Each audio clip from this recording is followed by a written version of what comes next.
አዲስ አበባ ውብነሽ አበባ የአዲስ አበባ ከተማ አስተዳደር የጉባ ብስራቶች የመደመር መንግስት ትሩፋቶች በሚል መሪ ሐሳብ በአራዳ ክፍለ ከተማ በተካሄደው ህዝባዊ መድረክ የተለያዩ የህብረተሰብ ክፍል ተወካዮች ተሳታፊ ሆነዋል። ከዚህ ቀደም በተለያዩ የህዝብ መድረኮች ላይ ከነዋሪዎች ለተነሱ ጥያቄዎችና አስተያየቶች በተግባር የተሰጡ ምላሾች እንዲሁም ቀሪ ስራዎችን የተመለከቱ ጉዳዮች በከንቲባ አዳነች አቤቤ በዝርዝር ቀርበው ውይይት ተካሂዶባቸዋል። ኢትዮጵያ ስር የሰደዱ ችግሮች በአንድ በኩል እንዲቀረፉ የምታደርገው ጥረት በሌላ በኩል ደግሞ ትልሟ ብልጽግና ነውና እነኚህን ችግሮች በመቅረፍ የብልጽግና ትልሞቿን ለማሳካት ሀገራችን በብዙ ፈተናዎች ውስጥ ዓለም አቀፍ፣ ሀገር አቀፍ፣ አካባቢያዊ የሆኑ በርካታ የውስጥና የውጪ ፈተናዎች ባሉበት ወቅት ላይ በርካታ ስኬቶችን አሳክታለች። ህዳሴ ግድባችን ሲመረቅ የተበሰሩ ትልልቅ የሀገራዊ ብልጽግናን ትልም ሊያሳኩ የሚችሉ መሰረት የሚጥሉ የጉባ ብስራቶች የተበሰሩበት የብልጽግና ትልሞቻችንን ለማሳካት ደግሞ በጋራ ርብርብ እያደረግን የመጣንበት ነው። ይህንን ሂደት የሄድነው በብዙ ፈጠራ በብዙ ፍጥነት እንዲሁም ደግሞ መስፈንጠር አንዳንድ ቦታ ላይ መዝለል ጭምር ነው ያለብን። ችግሮችንም ያስቀመጥናቸው ግቦችንም በመዝለል ጭምር ነው የምናሳካውና እስካሁንም ድረስ እንደ ምሳሌ በዛ ደረጃ ሊገለጹ የሚችሉ የተሳኩ ትልሞች አሉን ማለት ነው። የከተማ አስተዳደሩ የህዝብ ቅሬታዎችን ከመፍታት ባለፈ ሁለንተናዊ ብልጽግናን የሚያረጋግጡ ስራዎችን እየሰራ በመሆኑ የከተማዋ ነዋሪዎች የተሰማቸውን ደስታ ገልጸዋል። የሚያስደምም ጠላቶቻችንን የሚያሳፍር ወዳጆቻችንን ደግሞ የሚያስደምም ስራ ተሰርቷል።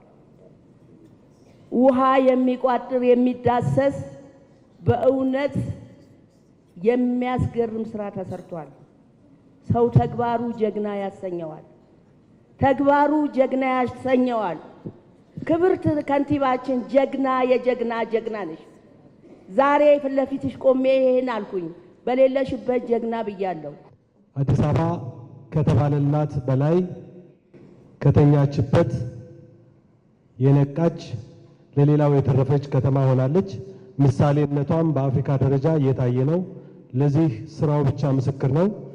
ምናልባት እንግዲህ ቀጣይም የቱሪዝም ኮንፈረንስ በተባለው መሰረት ብዙ አገሮችን ብዙ የዓለም ክፍለ ዓለማትን የምታስተናግድ ከተማ ሆና እየተዘጋጀች እንደሆነ ሁላችን እያየን ነው። በከተማው ነዋሪ የተነሱ የህዝብ ቅሬታዎችን ለመፍታት የተሰሩ ስራዎችንና በመንግስት በልዩ እቅድ የተከናወኑ ተግባራትን ያነሱት ከንቲባዋ በከተማዋ ስር ነቀል ለውጦችን ያመጡ ተግባራትን አስመልክተው ማብራሪያ ሰጥተዋል። በከተማ አስተዳደሩ ወደ 19 ተቋማት ተመርጠው ሪፎርም ተደርገዋል። 19 ተቋማት በጥናት ነው የተመረጡት። በእናንተ ጥያቄ ነው የተመረጡት። በአብዛኛው ህዝብ አገልግሎት የሚያገኝባቸው እንግልት ተፈጥሮባቸዋል የተባሉ ወይም ደግሞ እለት እለት ህዝቡ የግድ አገልግሎት ያገኝባቸው የሚገባ ተቋማትና ተገልጋይም የሚበዛበት ተቋማት ቅድሚያ ተሰጥቷቸዋል ማለት ነው። እነዚህ ተቋማት ላይ የአሰራር ማሻሻያ ተደርገዋል። በተለይ አንዳንድ ተቋማት በየጊዜው እየተደረተ የመጣ የተለያዩ መመሪያዎችን መነሻ በማድረግ ህዝቡ ቅሬታ እንዲያድርበት ያደረጉ መሆናቸውን በማወቅ ወደ 20 መመሪያዎች ጭምር በአንድ ዘርፍ ላይ ወደ አንድ የተጠቃለሉበት የአደረጃጀት ማሻሻያ ተቋማት ሰብሰብ እንዲሉ በተበታተነ መንገድ አገልግሎት መስጠታቸው ቀርቶ ቅንጅት እንዲፈጠር የማድረግ ስራ ተሰርቷል። የውይይቱ ተሳታፊዎችም ለወደፊት ቢስተካከሉ ያሏቸውን ጥያቄዎች አንስተዋል። ከመኖሪያ ቤት ከስራ ዕድል ፈጠራና ከገበያ መረጋጋት ጋር በተያያዘ ጥያቄዎች ተነስተው ምላሽ ተሰጥቶባቸዋል።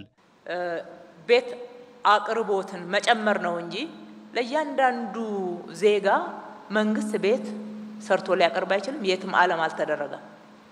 እንደዚህ አይነት ግንዛቤ የተያዘው መስተካከል አለበት ብለን እናምናለን። ካልተስተካከለም በዛ ደረጃም ቤትም አይገኝም። በጣም አደጉ መጠቆ የተባሉትም ይሄንን አላደረጉም። ኢትዮጵያም የፈለገውን ያክል ብታድግ ለእያንዳንዱ ዜጋ ቤት እየገነባች ልታድል የምትችልበት ሁኔታ አይፈጠርም። ግን የቤት አቅርቦቱ እንዲጨመር፣ መግዛት የማይችለው መከራየት እንዲችል፣ እንዲሁም መግዛት የሚችለው በተመጣጣኝ ዋጋ በረጅም ክፍያ በመሳሰሉት ቤት ማግኘት እንዲችል ይደረጋል።